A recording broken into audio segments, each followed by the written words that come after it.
બરવાળા તાલુકાના પોલાદપુર ગામના લક્ષ્મીબેન રામજીભાઈ પરમાર અને કૃષ્ણાબેન રામજીભાઈ પરમાર અને વાઘજીભાઈ કહેરભાઈ ચાવડા ઉપર તે જ ગામના મંગલીબેન કોળી અને તેમના સાથીદારો દ્વારા દલિત સમાજના લોકો ઉપર મામૂલી વાતે મારામારી કરી હતી.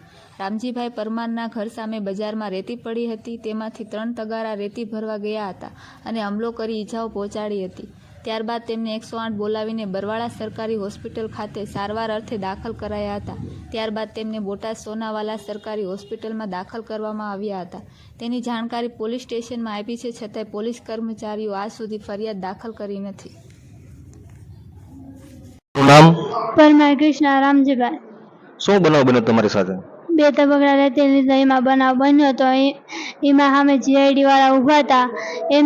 એમનો ડર વિના મારા મમ્મીને અમને બધાને મારી અને મારા મમ્મીને ગટરમાં નાખી દીધા મારી.